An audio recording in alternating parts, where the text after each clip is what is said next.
જય શ્રી કૃષ્ણ મિત્રો, જય હિન્દ, વંદે માતરમ. તો આજે આપણે હવે આપણી લોકલ માતૃભાષા મધર ટોંગમાં ગુજરાતીમાં વાત કરીએ છીએ. કારણ કે પાછળનો વિડીયો આપણે આપણી ભારતની હિન્દી ભાષામાં બનાવ્યો હતો અને તેની આગળનો વિડીયો આપણે ઇંગ્લિશમાં બનાવ્યો હતો. તો આ વિડીયો આપણે આપણી ગુજરાતીમાં જ જોવા જઈએ, દેશી ભાષામાં.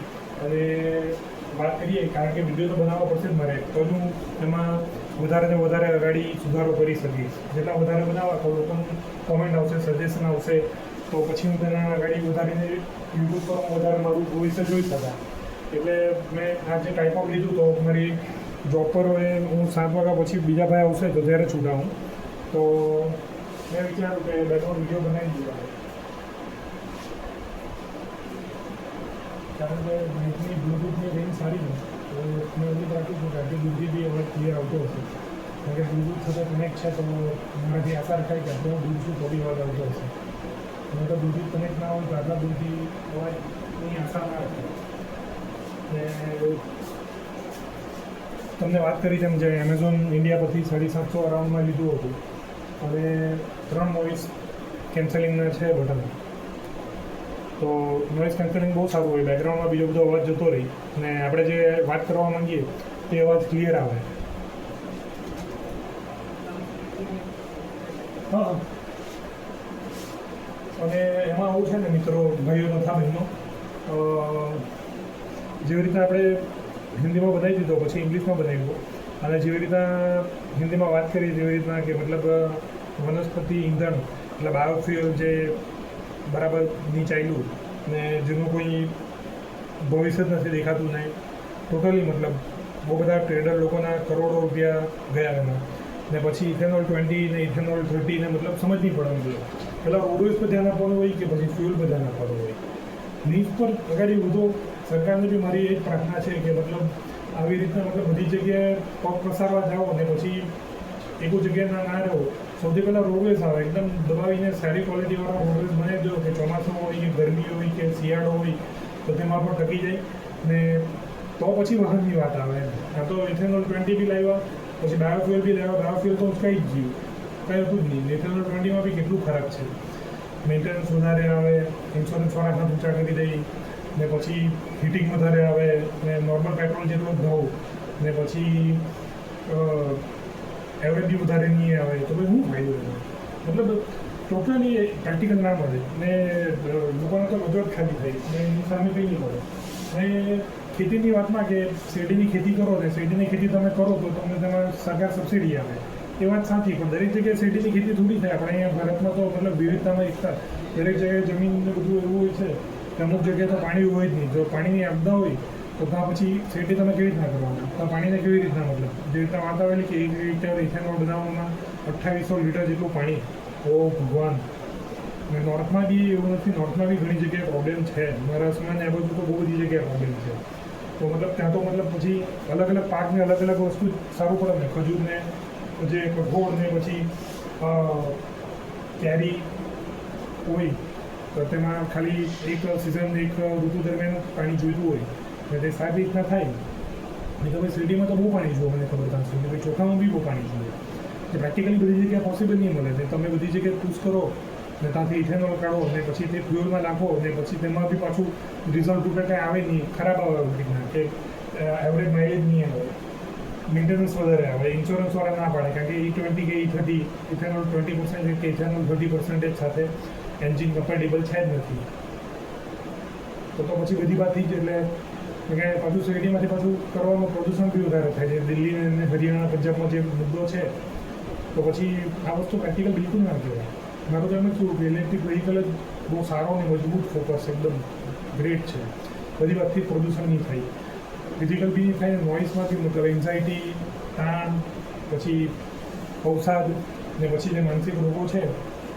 શહેરમાં બધા ટ્રાફિક સિગ્નલ પર આખો દિવસ લોકો કામ કરીને કામ ધંધો કરીને જે ફસાતા હોય ને એ માનસિક પેલું થાય તો ઇલેક્ટ્રિક વ્હીકલનો અવાજ ના આવે તો એકદમ શાંતિથી મતલબ બહુ મસ્ત ડ્રાઈવની બી મજા આવે, બોર્ડર સ્મૂથ ડ્રાઈવ, અવાજ બી નહીં આવે, માનસિક રીતે બી સારું, ફિઝિકલ રીતે બી કોઈ હવાનું કે એક ભૌતિક રીતે બી કોઈ હવાનું કે પાણીનું કે એનું પ્રદૂષણ ન થાય, જમીનનું ના થાય ને બધી રીતે ડ્રાઈવર ચલાવનારની તબિયત માટે પછી અંદર જે બેસનાર હોય જે ગ્રાહકો કે પેસેન્જરો એમના માટે બી બહુ મસ્ત એકદમ અવાજ ના આવે ને મોસ્ટ ઓફ તમે ઇલેક્ટ્રિસિટી રિન્યુએબલ એનર્જીથી જનરેટ કરો એટલે તેનો જ યુઝ તમે તેનો જ યુઝ ઇલેક્ટ્રિક વ્હીકલમાં કરો તો બંને વાતથી મતલબ બહુ જબરજસ્ત વસ્તુ પર્યાવરણ માટે એન્વાયરમેન્ટ માટે ને બહુ સારું પડે એમ.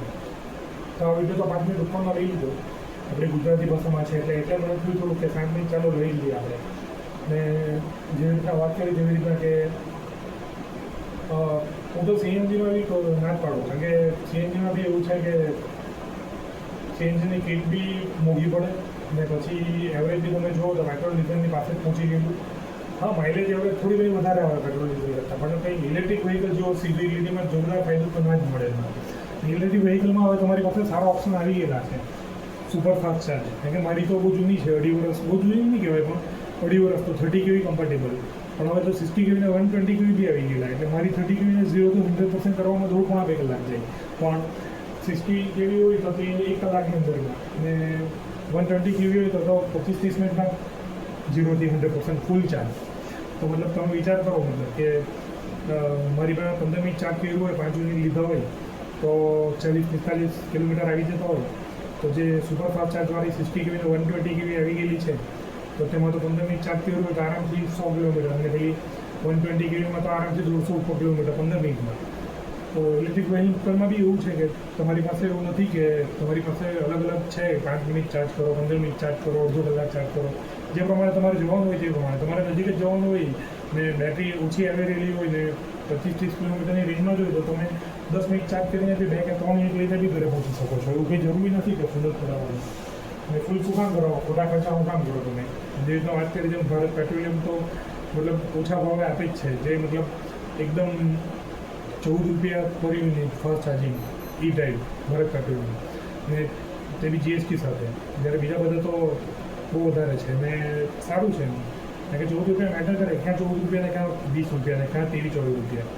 તો એક તો એવી ઓફલાઈનમાં થોડી મોંઘી પડતી હોય ને પછી લીધા પછી ફાસ્ટ ચાર્જ કરવાનું હોય લોંગ રૂટ કરતો ને સારું છે. હવે એટલે ધીમે ધીમે વધશે કારણ કે રિન્યુએબલ એનર્જીના સ્ત્રોતો દરરોજ આપણા દેશમાં આટલા મોટા દેશમાં દરરોજ લોકો આટલું બધું લગાવી રહ્યા છે કોમર્શિયલવાળા રેસિડન્ટ દ્વારા. તો ઇલેક્ટ્રિસિટીનો ભાવ, વિદ્યુતનો ભાવ તો વધશે જ એટલે ખાસો વધશે તેનો ફાયદો મળશે.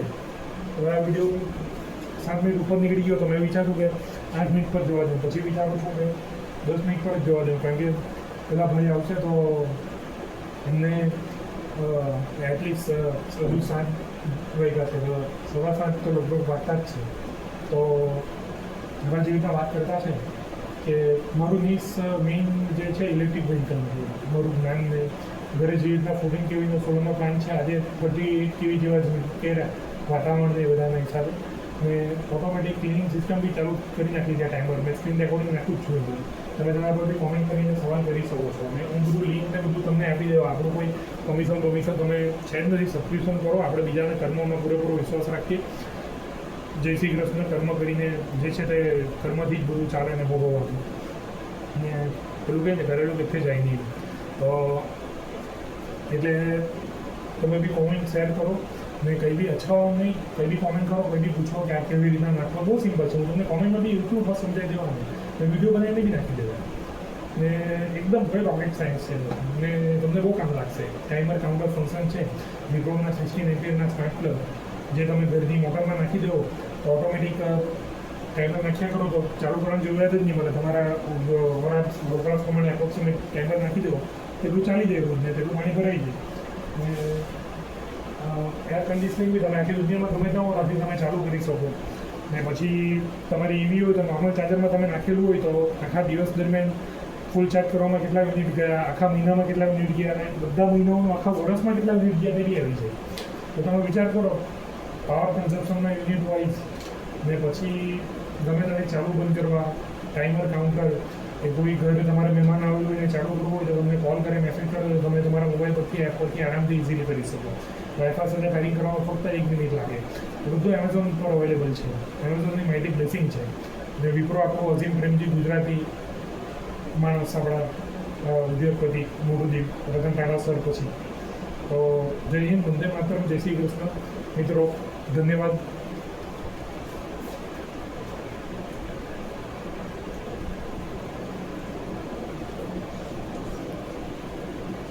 RFID રિમોટ બંધ થઈ ગયું હતું, મને લાગે પાછું ચાલુ કરીને પછી બંધ કરવા માટે